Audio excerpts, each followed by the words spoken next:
Additional aids and services are available to individuals with disabilities.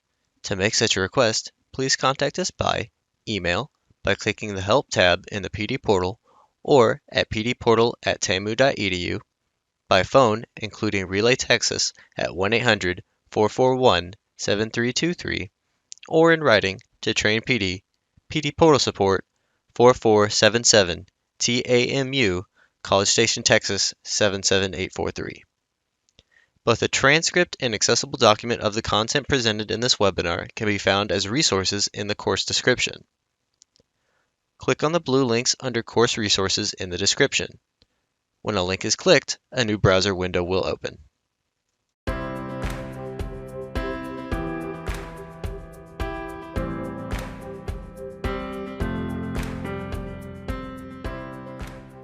Welcome, everybody, to Manager Monday. Thank you so much for taking your time to join us. My name is Wendy Christensen, and I am a PD specialist at TCAL. Joining me, I'm their host, and then joining me is Dr. Olga Escamilla as the co-host, and she's also filling in for Lori Slayton, who is having a little bit of internet issues at her place. Our topic today, overview of AEL Leadership Excellence Academy. Our facilitators will be Dr. Olga Escamilla and Beth Ponder from TCAL. So I will let you take it away, Dr. Escamilla. Thank you so much, Wendy. All right, as we begin, let's talk about the objectives for today's session. So what we're going to do is we're going to provide an overview of the AEL Leadership Excellence Academy. We're going to review the Academy timeline, describe those expectations that we have of our participants, and discuss the Academy project plan, and hear from participants about their experiences in the program. And then we're going to review how to apply for the Academy, the most important piece. So the Leadership Excellence Academy is an extended PD opportunity. And what does that mean? So we work on, well, it was developed by the American Institute for Research for Texas AEL. It's funded by TWC, Adult Education and Literacy, and it's available for free for Texas adult education and literacy administrators and instructional leads. And it's a project-based training to increase your leadership skills and strengthen your program. So we're going to talk a little bit more about that.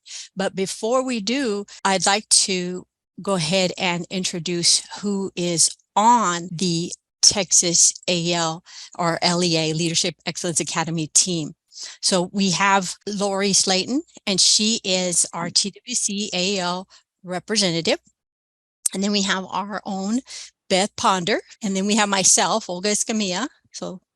And then we have our very own Wendy Christensen from TCAL. So this is the LEA team, and we work hard behind the scenes to get everything ready, whether it's a virtual session or a face-to-face. And then we have our two facilitators. And I mentioned Amy Dulcimer, and she's our senior technical assistance consultant, and she's from AIR. They're both from the American Institute for Research. And then we have Hannah Schlosser, and she's a technical assistance consultant. So we want to talk a little bit more about kind of the meat and potatoes of what is involved in the Leadership Excellence Academy. So I want to start off by saying it is an extended professional development opportunity. It will include 3 face-to-face training sessions and then 4 virtual webinars across that time period. We will also do some small group online meetings. And we're very active in the PD portal. So LEA has their own community of practice where we post our assignments, where we get information, where we share what we're doing. So that's a big part of what we do. There are assignments that happen between our meetings. And we do have what we call our program improvement project. So as we do our face-to-face trainings and webinars, we're learning. And what we want to do is ultimately have a culminating project activity. So let's look at the timeline for how this works. And I mentioned, it is August 17th, which will be kind of an orientation. We'll go over with you guys everything, what's the year going to look like, and answer any questions for folks. So session 1 will kick off actually at the pre-conference for the Fall Institute in Austin. So right now, the plan is that all of the face-to-face trainings will be in Austin unless something else comes up. Last year, we hit against South by Southwest and ended up having to move our final face-to-face session to San Antonio, just because there weren't any spaces available in Austin. September 19th is our kickoff.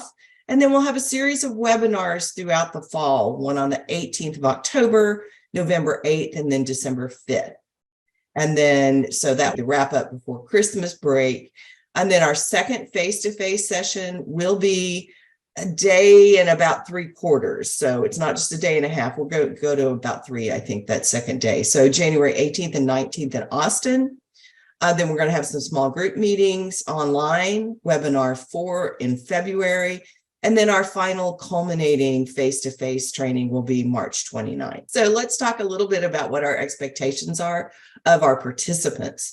So we do ask that you attend all training sessions and all webinars. This is very intense content, and we do want you to be committed to participating fully. We want you to be present and actively engaged. And I know that's hard. I know we're all very, very busy people, and we have lots of responsibilities. We want you to complete all assignments, including your program improvement projects, and to participate in our online community of practice. So we want to talk a little bit more about that program improvement project, and you will be guided throughout on identifying what you want to work on as far as your project, and you'll be coached and supported on identifying what that is and what does that look like. So you'll be applying what you learn throughout all of these sessions to this program improvement project. And a couple of things to note about this program improvement project. One is that you don't necessarily have to have it completely finished by the time we're done in March, but you certainly will have wanted to make a big inroad into working on that project and identifying what it is that you want to do. Also, we want to talk about that this is the program improvement project that you pick for this is not something you can do by yourself. So part of what you're going to be learning is working with a team, identifying a team. And so as we kind of build out what's our project going to be and what's it going to look like, who is it that's going to help me accomplish this? So I think next we have a picture of our last cohort. Yay! This is cohort 4. So at this point, we've just finished up in March with cohort 4. These amazing people did amazing work over our 9 months or so together. And we have 3 of them that have come back to us today that are going to kind of share what their experience was with the Leadership Excellence Academy and kind of give you all an idea of what's involved. So I would like to welcome Jackie Dowell from Howard College. She's the AEL director there. Larissa Elliott, also from Howard College. She's the ESL PD and Quality Assurance Coordinator. And then Melinda Montoya from Central Texas College, who is the Transitions Coordinator. And all 3 of these were participants last year. So what we're going to kind of do here is going to do a round robin. We're going to ask some questions of them. And I am going to start with Jackie, if you're there, Jackie. And the first question I want to ask is, what was the most important thing you learned from your experience in the Leadership Excellence Academy? That's a really great question. As a new director and someone who's just kind of new to leadership in general, I think the most important thing that I took away from the Leadership Academy was building confidence in my leadership, learning how to, effectively lead people, because that's not something that is necessarily like you can sit for a training when you get a job. It's just kind of like, okay, you do the things, lead the program. So this training really helped me kind of come into my own and learn what leadership was and how to do it effectively and have a team mentality. So that was really helpful for me as a person new to leadership. Thank you, Jackie. Okay, Larissa, I'm going to go to you next. Same question. What was the most important thing you learned from your experience in the Leadership Excellence Academy? I think what stands out for me in this one was the SBI, Situation, Behavior, and Impact model for discussing issues, behaviors, whatever conflicts, that kind of thing. It really helped me because I'm very emotionally invested in my instructors and in our program. And it helped me to remove the emotion and depersonalize the issue so that it could be give space for that to be discussed and come up with solutions. I'd like to add an S on the end of that, SBIS, for a solution, and collaborate with the person I'm talking with instead of just saying, this needs to change or this needs to be better. Thank you, Larissa. And what she's speaking of is the SBI model. It's a feedback model for working with your staff. And that's one of the many tools that we talk about during the Leadership Excellence Academy.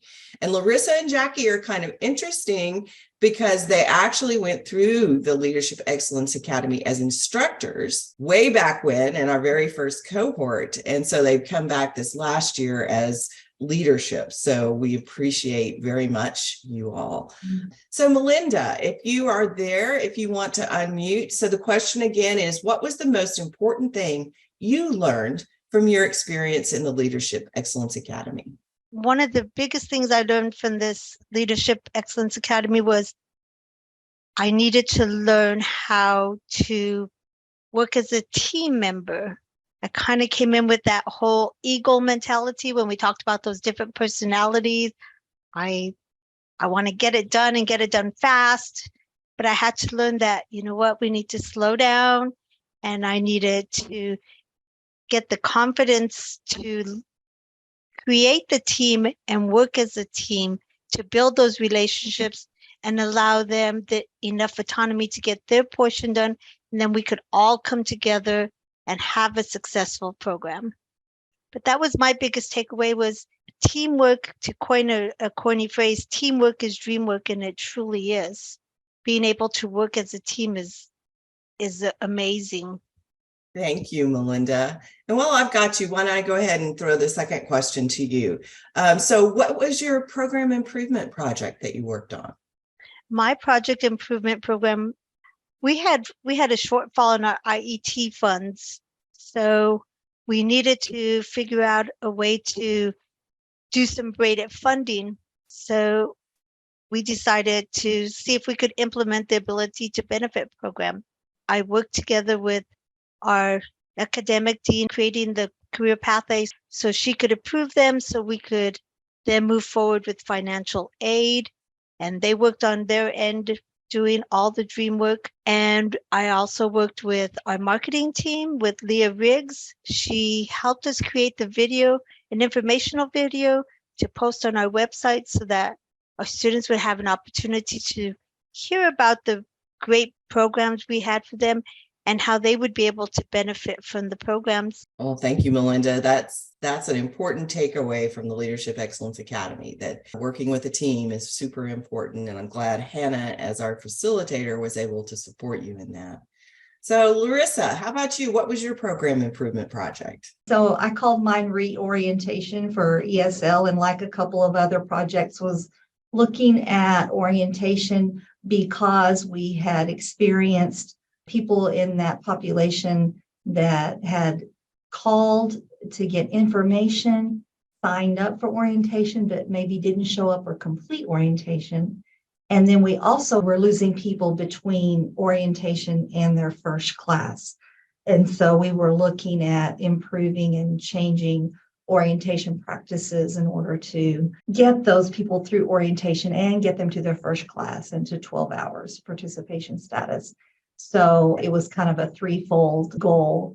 And the only indication I have right now that it was successful is that we had a 15% gain in participant numbers in that area over last year. All right. Thank you, Larissa. Jackie, what was your project? So Larissa and I kind of tackled orientation. She tackled the ESL side of things in the house, and I tackled our high school equivalency orientation because, like she said, we were having a really hard time figuring out where we were losing these students. And when you crunch the numbers, especially for our high school equivalency program, we were losing 40% of our students who had called and verified identity and making 12 hours. We were losing that many students.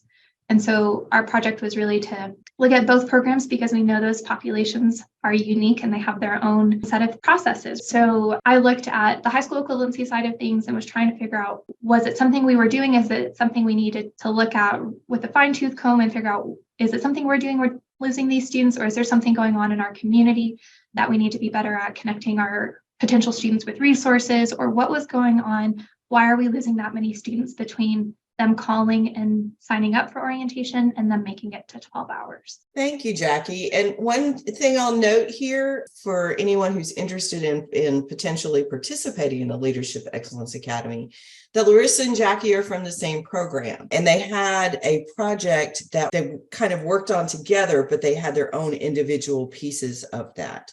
And so I think that's important as you go in. If you want to participate with someone else from your program, that's awesome. And we encourage that, but you will need to have your own project. It might complement something else that your partner is doing, but you will need to have your own project. So Jackie, let me go back to our next question, which you guys touched on just a little bit, which is, do you have results from your implementation yet? So for the high school equivalency side of things, our project, I mean, I don't ever foresee it officially ending, but it's still ongoing. The last group of orientations we did, we saw not so great results, which comes with, improvement project. You're going to try something and it's going to work out great, and you'll try something else and it's not going to work out so great. So coming off of that last group of orientations, it's kind of sitting down, re-examining, okay, well, were there other factors because summer did just start, or was it that this just was not a good practice? So our results and our program is still continuing on, and I foresee it continuing because I don't think that this is something we can ever stop improving on. So as far as the HSC side of things, we're still in the thick of it, trying to figure out, okay, we did not get to the point where we wanted to be. So how do we get there? Thank you, Jackie. And that's part of continuous improvement, right? That we try something and it's a cycle of improvement. So Larissa, you want to speak a little bit to project implementation on your side? Yes. One thing that I want to mention from my instructor LEA that we had done in the past was the takeaway of the action research project. And it feels very much like I'm involved in something like that because we're implementing changes and we're looking at, is it helping? We still have some people that we lose, but in reaching out to them, sometimes we're able to get them into another orientation. As a team, my team for ESL, we reinvented our orientation process and added some things in there. And one of those was a messaging system to give them updates about orientation and reminders. And it's ongoing, as Jackie said, we're always improving. So I'm going to go ahead and ask, because somebody probably will. What messaging are you using? Did you go with like WhatsApp? Well, currently we're using Remind messaging. Okay. Yeah, we are implementing OneFlow in July, and we're hoping that that's going to simplify the messaging. Okay, great. Thank you. Melinda, how about you? Have you seen any results from your project implementation? I have not really seen the results that I had hoped to see. We've posted the videos and anything, but we're really not getting the population that we hoped, or the calls or questions that we had hoped we would get from implementing this new braided funding. But I'm hoping that as with the summer, usually enrollments are down in the college. So I'm hoping that if I do some more outreach in the community and, really start pushing our programs, that maybe we can get more people interested in coming to do some of our IET programs. The next question that we have for the panelists is, how has your leadership style changed or improved since attending the Academy? Larissa, why don't I start with you on that one? I feel much more confident as a leader. Never had really cast myself in that role. And I really don't, I feel like leading myself is the first part. And one of the things that takeaways from LEA is leading yourself, and leading yourself through change, leading yourself through conflict, and leading yourself through program improvement also bleeds over into the leadership of a team, and leading through conflict, change, and program improvement. And those are the three areas that I feel like focused on the most personally and as a leader. Thank you, Larissa. Let me throw that question to Melinda. How has your leadership style changed or improved since attending the academy? I'm kind of with Larissa. My leadership style has changed now, especially where I'm starting to feel more confident in reaching out to partners within our college and building those relationships. And I think it's important that we identify that if we all work together, we're more successful than if we try to do it alone. And that was one of the big things that was really hard for me, was to let go of that, working in the silos and opening it up to other partners. Thank you, Melinda. That is an important takeaway, isn't it? And something I think we all struggle with a little bit. Jackie, so that question to you, how has your leadership style changed or improved since attending the academy? So for me, I think my leadership style has definitely changed, because kind of like Melinda, well, if I need to get it done, I'll just do it myself. I don't want to burden anybody else. But kind of like everybody else is mentioning, it's learning about yourself and knowing that, okay, I am that kind of person, but I also need to trust the people that I work with, because we work together for a reason, right? We have the same mission and goals. And so I think I've definitely seen myself transition in more in like, okay, I need to play on everybody's strengths and use some of my key players, because they're fabulous and they do great things, and I want to allow them to do great things.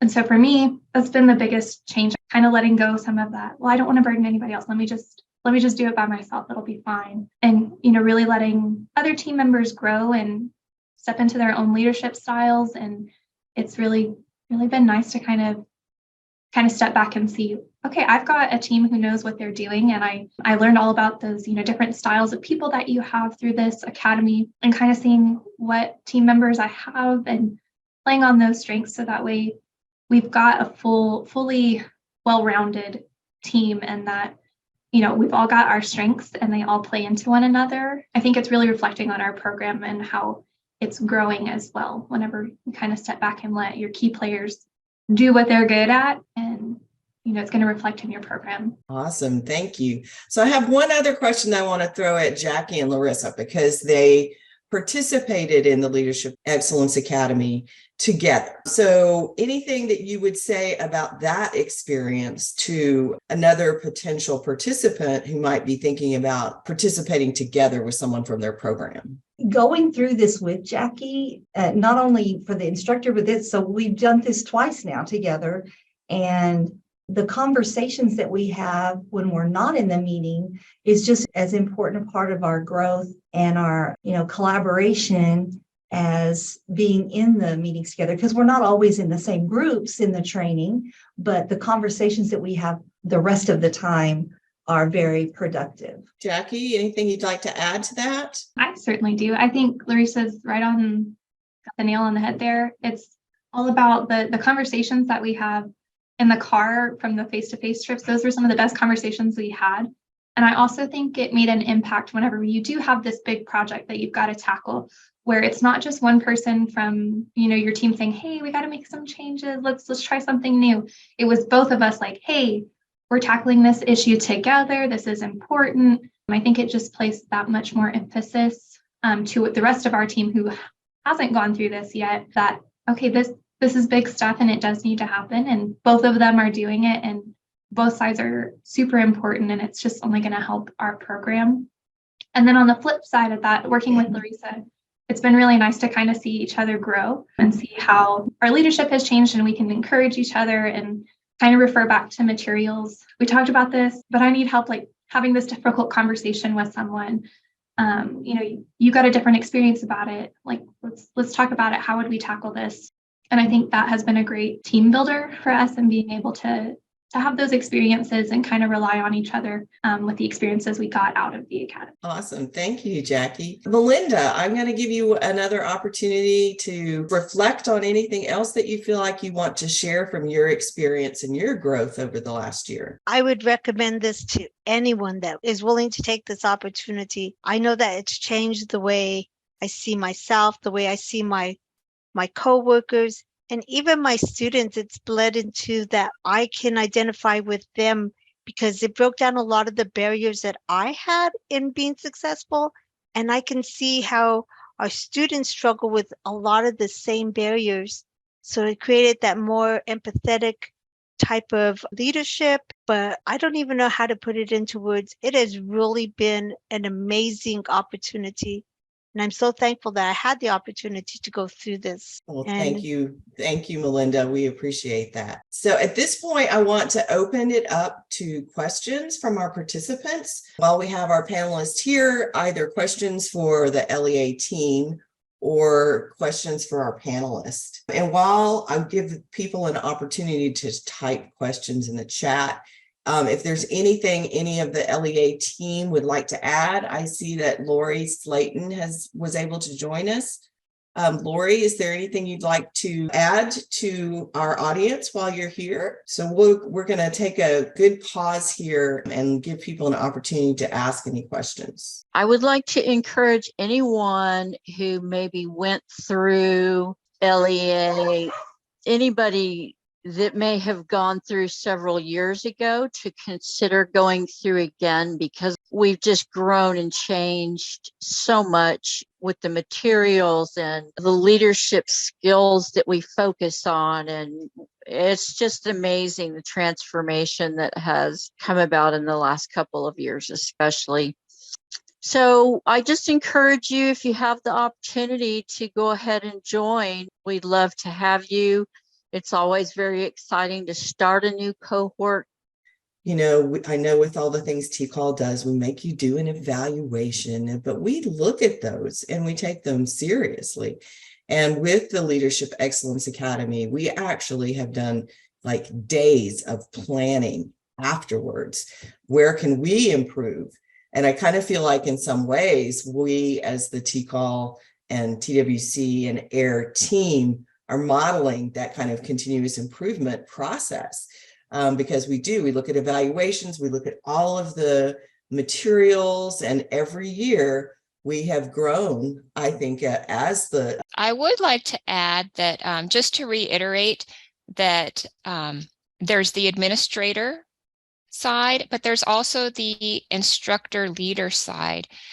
I came in at the very tail end of this last cohort, so I got to see just the last few sessions, and I was just so impressed with the information that was delivered and the quality of the participation and the engagement of all of the participants. Everything was just really impressive.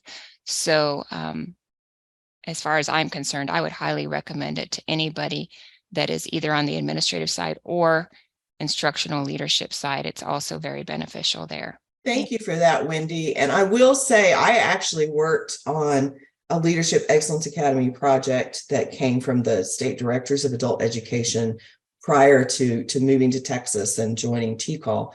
And one of the things that we do that is different is to have a space for instructors. And that's not something I see in this kind of Leadership Excellence Academy. There was a comment from Christine, and she's concerned about the time commitment. And she wants to get the most out of the academy. What's a good estimate of time that she would spend per week or per month? Our project that we did, it's really the part that takes most of your time. And the project that you pick, it's something you might want to be mindful of if it's something under your scope of regular duties. For me, orientation, that's not something I usually deal with on a day-to-day, but as a director, that's something that I can put my time and effort towards. And so for me, I think per month, especially once you get the project kind of off the ground, it's a little more hands-on, and you meet with your other team members, you figure out who your key players are. And we were meeting once or twice a month for an hour and then implementing those changes. And that's not including the face-to-face sessions or the webinars, but really it's the project what eats most of the time. And it's well worth it because it's directly impacting the program, right? It's either, the changes you're making are there to help the program, and that's really good. And so for me, that's where most of the time went, but it was well worth the time that I was spending. Larissa, you want to add to that? Yeah, I just think that focusing on something, the project, like Jackie said, was probably the most time consuming part. Going to the webinars and going to the sessions was not, that was all PD anyway. So it was not a hardship to go to those. And it was really, really positive and great. But I would say per week or per month, and I'm not real good with math or percentages, but it feels like about 6 or 7% of my time was invested in this. And it was in the wheelhouse of my duties, like Jackie said. It's kind of like shining a light on an area that maybe is being neglected. And so it's worth the investment of time and effort, like Jackie said, into strengthening part of what is part of your normal scope of influence anyway. And having a team, you can delegate and it's not all on you. At the beginning of any project, you're going to really put a lot of extra time in. And I know for me, the biggest time commitment was just identifying what my project was going to be. But once I was able to get that and speak with my team members, I think I kind of need to agree with Larissa. It actually just kind of became part of my duties of the day to reach out to my team members and such. And I didn't really feel like it was overwhelming or anything, especially once we were learning about a lot of the different models and delegating. I would say maybe an hour a week, I would kind of touch base and make that commitment. So it wasn't really a lot of extra work, but it was truly transformational for me. And I think that the things that all of our panelists kind of hit on there is that when you're thinking about your program improvement project, you're not taking on something that you don't have influence over. So it's going to be something that's part of your current work that, again, I think Larissa said needs some attention. And so that's part of it. And I think that what you'll find is that the facilitators and the LEA team will help guide you as you kind of make those decisions about what it is you want to tackle as part of your culminating activity. So after hearing all of that, if you are not yet scared away and interested in participating in cohort 5, we wanted to tell you how you can participate. So the application process will start at the TCAL website. If you are an instructor, you do need to be nominated by your director. Directors can self-nominate. If you are part of a consortium, your consortium lead needs to be the one to submit the nomination. So we can't leave them out of the loop. When you go to the site, there is a nomination form and there's a commitment form. So you need to be nominated, but you also need to complete that commitment form that says that I'm all in, I'm willing to participate and be fully present for this. Nominations are due by July 21st. And a reminder that we'll have that orientation webinar on August 17th. Okay. So, and in that orientation webinar, we're just going to get you acclimated to how things are going to work and what's going to look like and show you how to get into the community of practice, all of those activities. And as I said, there's the link. So the link is there. We encourage you to take this information back to your program. Are there other folks there that would benefit from this kind of leadership training?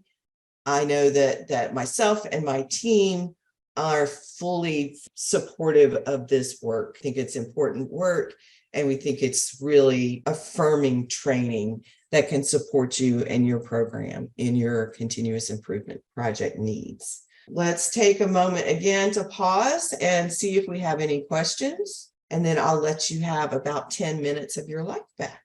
I don't see any questions coming through. Please feel free to reach out directly to myself, to anybody else on the LEA team or our panelists if you have questions or want to know more about it. Please let us know. Just send an email to Beth or myself or Dr. Escamilla should you have any issues with the application, and we will be happy to answer your questions.